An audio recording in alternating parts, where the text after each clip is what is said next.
Muito obrigada, Cláudia, por esta visão tão inspiradora que nos deixou e eu confesso-lhe, sendo eu da televisão, a partir de agora vou olhar para o conceito de tripé de uma outra forma também. Ora, e como este evento não se faz sem todos vocês, nesta próxima sessão terão a oportunidade de fazer as vossas perguntas e algumas delas serão respondidas ao vivo no final da intervenção da nossa próxima oradora. Na parte de trás, e eu peço-vos agora a atenção do vosso badge, na parte de trás, como podem ver, um QR Code para usarem e para quem nos assiste online, há um link partilhado no chat. Na parte de trás do vosso badge, como eu disse, tem o QR Code. Peguem no vosso telemóvel e peço-vos que coloquem as vossas questões em inglês. The next speaker is a renowned name in the field of circular economy.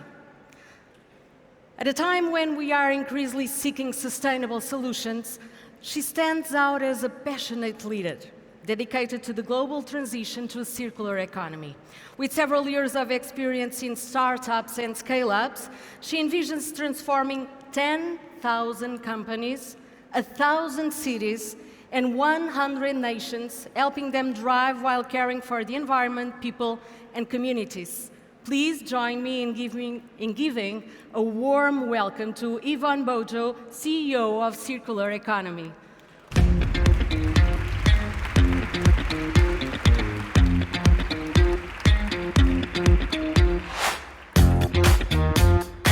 Welcome, Ivonne.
Good afternoon, everyone. The impact of our global economy is probably well known to everyone. Everyone who was queuing outside probably felt how warm it is today, and I heard some people say, oh, it's so nice. Thank you, global warming. But yes, so we all feel what the impact is currently. So I'm here today to share more about what's happening on a global level. So currently, the conversations like this one around circular economy has increased threefold in the last 7 years, which is great. More people are talking about it, more people are learning about it. Yet at the same time, our global economy is only 7.2% circular. You saw 8.6 in the video, so we're trending down. So that's the trends we don't like when things are going the wrong way. We're still not repurposing our material in a way that is fast enough. And when someone asks, how come we're becoming less circular, it's because we are growing as a population around the world, and we're still extracting more and more material from Earth. So on top of that, what Claudia also mentioned, in the last 100 years, we have consumed almost as much as we did in the last 5, 6 years. So the trend downwards is circularity, and the trend upwards is very, very steep. And as also mentioned before, the more people we have, the more material we're extracting. Normally, that's a good thing.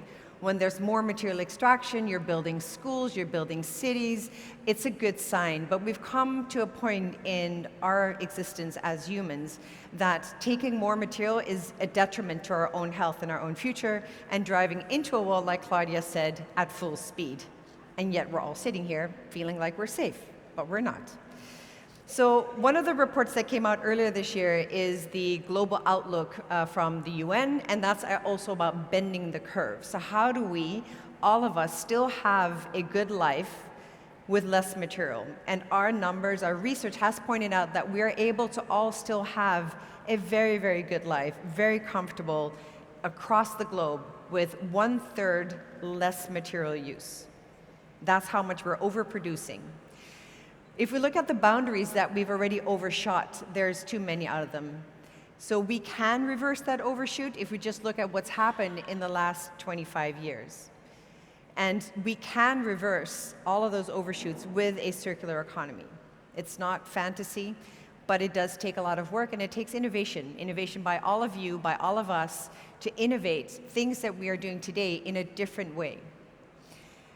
One of the things that so everyone pull out their phones because I'll have more QR codes. So this is a QR code to our report for the Global Economy 2024. It was launched earlier this year. The next report is coming out in May. Might be a little earlier, but it will be in May. The first numbers are already known. I can't disclose, but it's not happy news. If we look at what we can do, we can repair, but often enough what's confused is that circular economy is recycling, and that there's a lot of focus right now on waste management, on plastics, but circular economy is so much more. And this is where innovation comes in to the theme of today. When we look at what we're doing in our processes, in the products that we create, in the way that we're resourcing, we have to look all the way upstream and see how we can source differently. Rather than mining for virgin material, how about urban mining? What about all the waste belts in our cities? There are very valuable sources. So trying to leverage waste management companies as resource companies, that's one of the things that we can change to really look at upstream resourcing.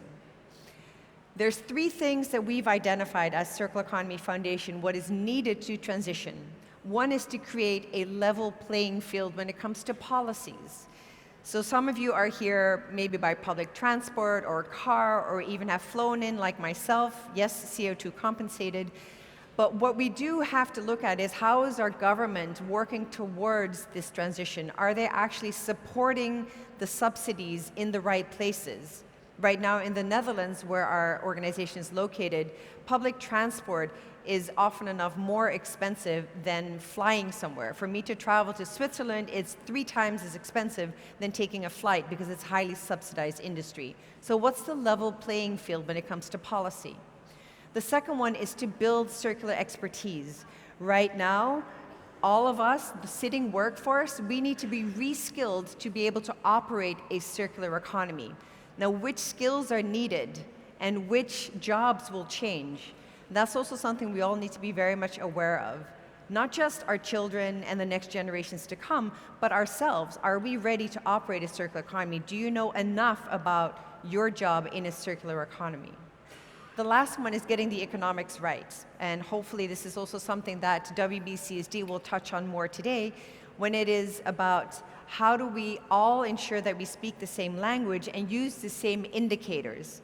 Right now, if we look at banks and the investments that startups or even scale-ups need when it comes to circular business models, they're going bankrupt because the banks don't know how to value an initiative like that. So one of the things that's needed is a set of indicators that we can all use so that investments are actually going where it's needed. There are trillions of dollars around the world, and this is not a lie, this is true, trillions. I don't have them in my pocket, but yes, there are many, many zeros available for this whole transition that are not released, they're not unleashed because we're not speaking the same language and we're not using the same indicators. And there's really important movement currently, hopefully also being available next year, to ensure that we're all talking the same language and that this money can be released so that we can actually transition. Now, when we look at our research and looking at an economy, we actually make an X-ray of all the materials that are used. And what you'll see is that we've grouped it into the 4 primary systems. So as you can imagine, buildings like this take a lot of material, but also our nutrition, mobility, and everything that we consume, everything that's manufactured, your glasses, your laptop, your iPads, your chairs, that's all consumables, what we use as humans. So looking at these 4 systems, this is where the biggest impact can be made. Now, not every country or every city has the same economic makeup. So we do have to look at what that flow looks like. So we've actually looked at what are the planetary boundary overshoots and how does that relate to the different types of nations, whether you're a grow, build, or shift nation. You will need different solutions. So if you look at the solutions that we've identified, you might have to zoom in, the font's a little bit small, but they're all in the report that you scanned. We have to look at which solutions are fit for purpose and then help cities and help countries transition. But more importantly, it's about businesses. In the end, if there is a policy, it is the business that would actually need to make the change on the ground in their supply chain, in their production processes. It's not all fable. This is actually happening on the ground. This is an example of a city in Germany where it's actually been repurposed and there's now housing being built, or it's actually been built a while ago. But this is also where looking at cities and how we're using the different areas and how we can repurpose different areas, how we can repurpose material. Another example, and this is a really interesting one, in Vietnam, where they created closed-loop industrial parks, meaning one company might have output, might have waste, which is relevant for another company's as an input. So if you create spaces in a city or industrial areas where companies can feed on each other, you're creating a closed loop. And that helps because you're not creating waste with company A and company B doesn't need to go for virgin materials. So creating that in our spaces is another very, very interesting solution to look at.